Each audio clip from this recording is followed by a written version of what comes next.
بسم اللہ الرحمن الرحیم۔ السلام علیکم ناظرین محترم۔ رجب شریف کو اللہ تعالیٰ کا مہینہ کیوں کہا جاتا ہے؟ اس لیے یہ کہ حدیث پاک میں ہے، رجب کا مہینہ اللہ کا مہینہ ہے۔ اللہ پاک کے پیارے پیارے آخری نبی مکی مدنی محمد عربی صلی اللہ علیہ وآلہ وسلم نے ارشاد فرمایا، رجب اللہ کا مہینہ ہے، شعبان میرا مہینہ ہے اور رمضان میری امت کا مہینہ ہے۔ یوں تو ہر مہینہ اللہ پاک کا ہی ہے، مگر حدیث پاک میں خاص طور پر رجب کو اللہ پاک کا مہینہ کیوں قرار دیا گیا، اس کی حکمت بیان کرتے ہوئے حضرت علامہ عبدالرؤف ناوی رحمۃ اللہ علیہ فرماتے ہیں، ماہ رجب کو اللہ پاک کی طرف منسوب کرنا یا نسبت دینا اس مہینے کی شرافت عظمت پر دلالت کرتا ہے، یعنی کہ یہ اللہ کا مہینہ ہے۔ یہ بیان کرنا تو یہ اس لیے کہ اس طرح واضح ہو جائے کہ یہ مہینہ بہت زیادہ فضائل والا، کمالات والا ہے، شرافت عظمت والا ہے۔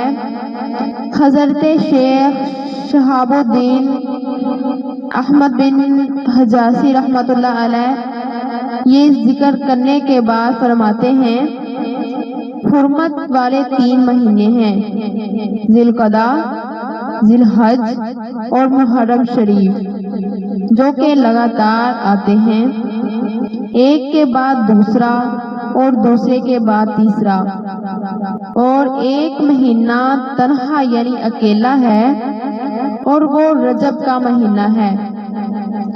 اس کے پہلے بھی کوئی حرمت والا مہینہ نہیں ہے اور اس کے فوراً بعد بھی کوئی حرمت والا مہینہ نہیں ہے، اگرچہ وہ عزت والا مہینہ ہے۔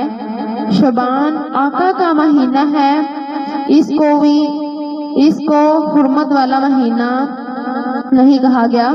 قرآن مجید میں 4 مہینوں کا ذکر ہے، حرمتوں والے ان میں وہ شامل نہیں ہے۔ زوجہ اکرام فرماتے ہیں، بے شک اللہ پاک یکتا ہے، یعنی ایک ہے، اکیلا ہے، تنہا ہے، تو اللہ پاک کا مہینہ بھی تنہا ہے، جس کے آگے پیچھے کوئی حرمت والا مہینہ نہیں ہے۔